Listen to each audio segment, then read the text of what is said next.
बच्चों, आज मैं आपको एक कहानी सुनाने जा रही हूँ। वो है फलों की सभा। क्लास 2 की बुक है, चैप्टर 10। अब मैं शुरू करती हूँ। आम सिंहासन पर बैठा है। नींबू, नारंगी, सेब, केला, तरबूज, पपीता, बेर, अंगूर अपने अपने स्थान पर बैठे हैं। देख लीजिए स्थान उनका। आम बोला, सभी फलों को संबोधित करते हुए, आप सबका स्वागत है। मुझे खुशी है कि मेरे निमंत्रण पर आप यहाँ पधारे हैं। यानी मुझे अच्छा लगा कि आप मेरे बुलाने पर यहाँ आए हैं। नारंगी बोलती है, अब यह तो हमारा सौभाग्य है महाराज। यानी ये बात तो मेरे लिए गर्व की बात है।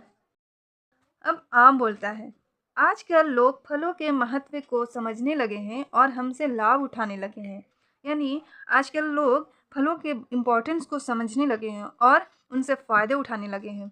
नारंगी बोला, सत्य है महाराज, यानी सच है महाराज। मेरे रस पीने से पेट ठीक रहता है। मुझ में विटामिन सी है। नींबू बोलता है, अब मैं भी तो विटामिन सी से लबालब भरा हूँ। लोग मेरे रस से शरबत बनाकर पीते हैं। यानी नींबू में बहुत सारे विटामिन सी हैं। लोग जो है इससे शरबत बना के पीते हैं। अब केला ने कहा, मैं तो मिठास से भरपूर हूँ, साथ ही सस्ता भी हूँ। धना हो या निधन, मुझे खाकर सभी खुश रहते हैं। यानी केला जो है वो मिठास से भरपूर है और सस्ता भी होता है। लोग अमीर हों या गरीब, लोग उसे खाकर बहुत खुश होते हैं।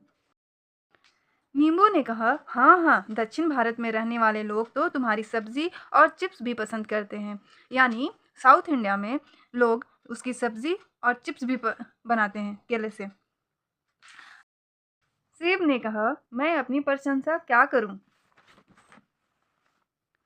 डॉक्टर भी कहते हैं कि एक सेब रोज खाने से स्वस्थ रहोगे। यानी कि अगर रोज एक सेब खाओगे तो हेल्दी रहोगे। ये बात डॉक्टर भी कहते हैं। अब तरबूज बोलता है, मैं पाचन शक्ति बढ़ाता हूँ। रेगिस्तान का ऊंट मुझे खाकर अपनी प्यास बुझाता है। मेरे रस भी बहुत चाव से पिए जाते हैं। यानी कि तरबूज जो है वो पचाने की शक्ति को बढ़ाता है और रेगिस्तान में जो ऊंट है उसे खाकर अपनी प्यास को बुझा लेता है। और उसका जूस भी बहुत लोग चाव से पीते हैं। पपीता क्या बोलेगा, मैं आंखों की रोशनी के लिए लाभदायक हूँ क्योंकि मुझ में विटामिन ए है। अंगूर बोला, मेरी सुंदरता पे लोग फिदा हैं। मैं 2 रंगों में मिलता हूँ, मुझ में विटामिन सी है। यानी अंगूर जो है देखने में बहुत खूबसूरत होता है और वो 2 कलर में मिलता है, ग्रीन और पर्पल। नींबू फिर बोला, मैं खटास से भरा हूँ, तो महाराज मिठास से। जितनी मिठास आम में होती है किसी अन्य में नहीं होती।